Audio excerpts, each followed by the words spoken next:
c'est vraiment extrêmement symbolique, cette participation d'un Israélien au Tour de France. Sur le plan sportif, c'est un peu aussi le pendant de la normalisation diplomatique de l'existence d'Israël dans le paysage mondial.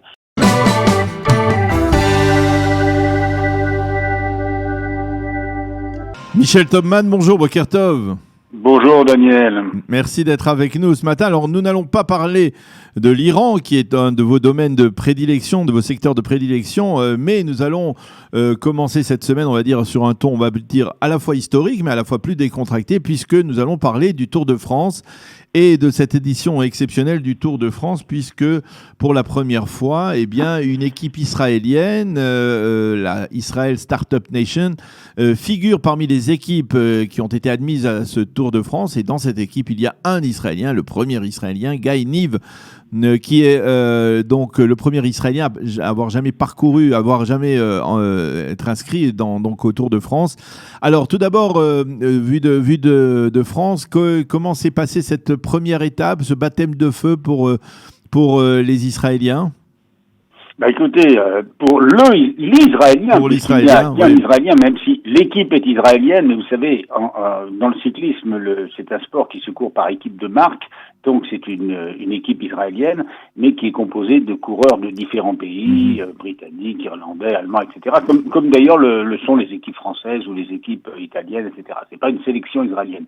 Alors, pour Guy Niv, ça a été difficile, comme pour tous les coureurs, parce que le départ était à Nice, donc on imagine que Nice, c'est le sud de la France, c'est le soleil. Eh bien, pas de chance, il n'avait pas plu à Nice depuis 2 mois, et hier, il y a eu une pluie battante, et une pluie battante sur un sol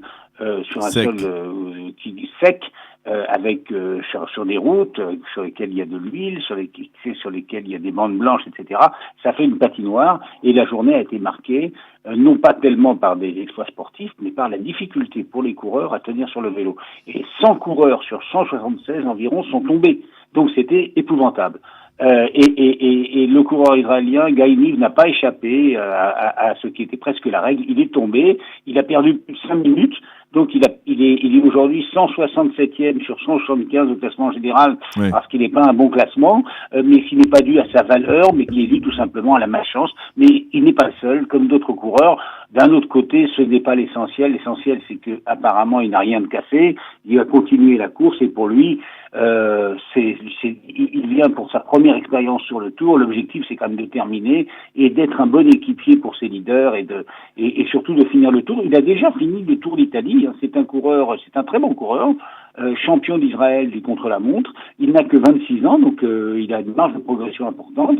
Il a fini le Tour d'Italie l'année dernière. Il avait participé au Tour d'Italie il y a 2 ans, qui partait justement de Jérusalem, mais il avait dû abandonner au bout de la 5e étape. Vous savez, c'est très dur, une course cycliste d'un jour, cycliste de 21 jours, faut pas avoir de pépins, faut pas attraper de bronchite. On passe de la grande chaleur au sommet à 2000 mètres où parfois il y a de la neige fondue. En septembre, c'est possible. Donc, c'est un parcours d'obstacles extrêmement difficile. Il y participe, ça veut dire qu'il fait partie de l'élite mondiale du cyclisme. Enfin, c'est pas du tout, c'est pas rien de participer au Tour de France. Et c'est évidemment un événement historique, car finalement, c'est un événement qui s'ajoute à d'autres événements diplomatiques dont on a parlé ces derniers jours. C'est la normalisation d'Israël qui devient un pays comme les autres et qui participe aussi à cet événement qui est le 3e événement sportif mondial après les Jeux Olympiques et la Coupe du Monde de football, et qui cette année, vu l'annulation des Jeux Olympiques et vu aussi l'annulation de la Coupe d'Europe de football, c'est le principal événement, c'est le plus grand événement sportif au monde. De l'été. Alors, tout d'abord, est-ce que la presse et les médias français, en tout cas, mentionnent la présence de cette équipe, ou en tout cas de cette Israel Startup Nation Team? Est-ce qu'on en parle, ou ça passe, on va dire, passe comme une lettre à la poste? Est-ce qu'on parle d'un Israélien pour la première fois dans le Tour? Alors, qu'il y ait une équipe israélienne, Israel Startup Nation, sur les courses cyclistes, c'est pas la première fois, donc c'est assez banalisé, puisque cette équipe a déjà participé à d'autres grandes courses, mais pas au Tour de France, mais elle avait participé au au Tour d'Italie, on l'a dit, aux grandes classiques, etc. Là, elle est maintenant passée en World Tour, c'est-à-dire en première division, et on a beaucoup parlé de cette équipe il y a quelques semaines parce que l'équipe a réalisé le transfert de l'année en achetant Chris Froome. En achetant Chris Froome. Alors, Christopher Froome, c'est un coureur qui est un peu sur le déclin puisqu'il a 35 ans, qui se relève d'une blessure, qui n'a pas été sélectionné pour le Tour de France par son équipe, mais qui revient quand même en force et qui a quand même gagné 4 Tours de France, 2 Tours d'Espagne, 1 Tour d'Italie, et Chris Froome sera le grand leader de cette équipe l'année prochaine. Donc elle aura un grand leader sur les rangs, qui même s'il ne gagne pas le Tour de France, il est encore bankable pour être dans les 5 premiers. Donc on a beaucoup parlé de cette équipe sous cet aspect-là. Le fait que ce soit une équipe israélienne est banalisé. Vous savez, il n'y a pas de dans les milieux sportifs, il n'y a pas de, surtout dans les milieux du cyclisme, il n'y a pas d'ostracisme à l'égard d'Israël. C'est banalisé. Le fait qu'il y ait un coureur cycliste israélien, donc dans cette équipe qui compte par exemple un leader irlandais, Dan Martin est très connu puisqu'il a fini souvent dans les 10 ou 15 premiers Tours de France, et il est le leader, lui, irlandais de l'équipe Startup Nation. Mais le fait qu'il y ait un coureur israélien, ça a été signalé hier à la télé, pendant la retransmission sur France 2. On l'a montré aussi à un moment donné, mais c'est un peu anecdotique. Mais ça ne suscite, à part quelques milieux très très marginaux du BDS, ça ne suscite pas ni enthousiasme ni polémique. Vous savez, il y a une équipe du Bahreïn, il y a une équipe des Émirats Arabes Unis, il y a des équipes une équipe Astana du Kazakhstan, donc il y a des équipes de tous les pays aujourd'hui. Le cyclisme était jadis un sport ouest européen, avec quelques nations, France, Italie, Espagne, mais depuis une vingtaine d'années, il s'est internationalisé, et donc ça fait partie de l'internationalisation du vélo. Aujourd'hui, il y a 30 ou 40 ou 50 nationalités qui participent au Tour de France, donc c'est assez banal, et il est tout à fait possible que s'il se met en évidence, évidemment, il se fera connaître. Il suffit, vous savez, d'être échappé pendant une journée, même si on ne gagne pas les C'est ça. Qu'est-ce qu'un coureur comme Gaïniv peut espérer d'un tel tour? Est-ce que il a par exemple une chance quelconque de remporter une victoire d'étape? Est-ce que on peut le voir quelque part se placer dans un classement? Qu'est-ce que vous pourriez lui souhaiter de mieux, on va dire? Alors vous savez, pour le sponsor, parce que c'est quand même le sponsor dont on a parlé, qui est un israélo-canadien qui a d'ailleurs fait venir qui a fait venir le Tour d'Italie à Jérusalem, en Israël, avec 3 étapes en Israël qui étaient superbement réalisées et superbement organisées, et le monde entier à la télé, le monde qui s'intéresse aux cyclistes, parce que c'est retransmis dans le monde entier, a vu les images magnifiques de la traversée du Negev, du contre-la-montre à Jérusalem, etc. Donc le monde entier, puisque le Tour de France, c'est potentiellement 3 milliards de téléspectateurs, il y en aura peut-être moins cette année, parce qu'il se déroule en septembre, c'est quand même assez particulier, mais même s'il y a moins de gens sur les bords de route pour cause de Covid, il y aura des gens devant leurs téléviseurs, et ce que le sponsor attend d'un coureur comme Gaïniv, c'est qu'il se montre, même s'il ne gagne pas, s'il est échappé en cours d'étape, puisque les étapes sont retransmises de bout en bout maintenant, s'il est en tête dans un groupe pendant 10, 20, 30, 50 kilomètres, on le verra, on donnera son nom, on parlera de lui. Après, est-ce qu'il peut gagner d'étape? C'est pas évident, parce que c'est le gratin du cyclisme qui est là.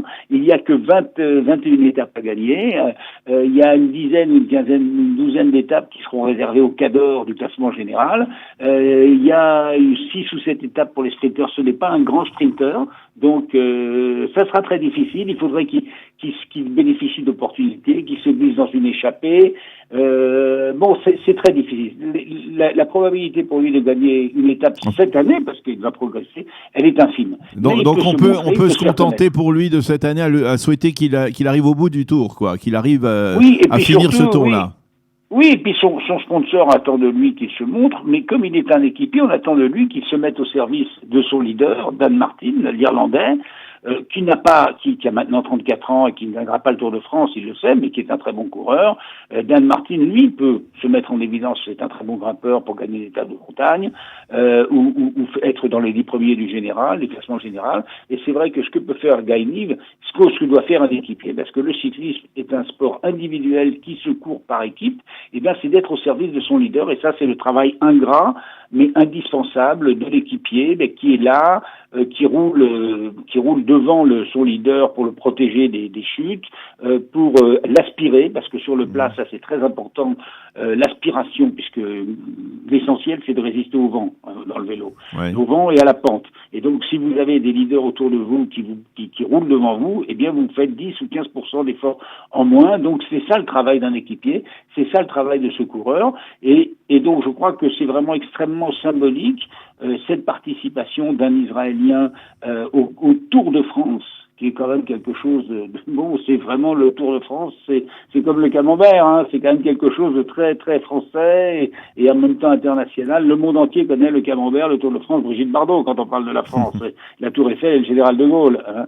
Et donc là, c'est vraiment quelques semaines après l'accord avec les Émirats Arabes Unis, c'est sur le plan sportif, c'est un peu aussi le pendant de la normalisation diplomatique de l'existence d'Israël dans le paysage mondial. Après, il y a des gens du BDS qui menacent, etc. Mais c'est très, ça n'a très, pas très beaucoup marginal. d'impact. Non, et puis je vais vous dire, vu les mesures de sécurité exceptionnelles qui sont prises d'habitude sur le Tour de France, surtout depuis les attentats terroristes, et renforcées avec le Covid, sera difficile de s'approcher des coureurs. Donc de ce point de vue-là, laissons-les dans leur coin. Et vous savez, les passionnés de vélo sont complètement du BDS. Une dernière question, Michel. Qui est votre favori pour cette compétition cette année? Vous avez un favori? Ah, écoutez, c'est très difficile d'avoir un favori. Alors, attendez. Bon, il y a 3-4 coureurs. En dehors de Guy Nive, bien entendu.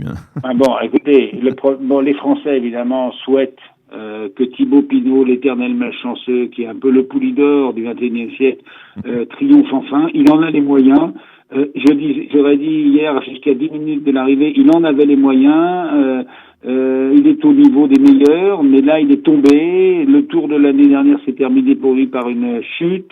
Celui de cette année commence par une chute. Il a beaucoup de malchance. Autrement, il y a Bernal, le vainqueur sortant, le Colombien. Il y a Roglic, le Slovène, qui a gagné le Tour d'Espagne l'année dernière. C'est un tour très très ouvert et surtout très incertain à cause du Covid, car on ne sait pas si le Tour ira jusqu'au bout. Hein. Vous savez, vous avez les mesures sanitaires sont extrêmement strictes, et s'il y a 2 cas positifs en une semaine dans la même équipe, l'équipe va être exclue. Donc on est quand même dépendant de ce qui se passe. Oui. Un tour au jour le jour, alors un tour avec vous voyez des gens masqués à l'arrivée, sur les bords des routes, etc. Ouais. Il y a beaucoup moins de public. Et puis surtout un tour au jour le jour, parce que si l'épidémie qui reprend en France comme ailleurs se développe à l'intérieur du peloton, même si elle ne touche que les soigneurs, les kinés, les mécaniciens, etc., le tour peut être, si elle se développe, pas s'il y a 2 cas, il y a une équipe qui est exclue. Mais ça peut fausser le résultat, parce que si à la veille de l'arrivée, l'équipe du maillot jaune est exclue, le maillot jaune est exclu, donc ça veut dire que sportivement, le tour sera dévalorisé. Mais il y a une épée de Damoclès, donc un tour incertain à tout point de vue.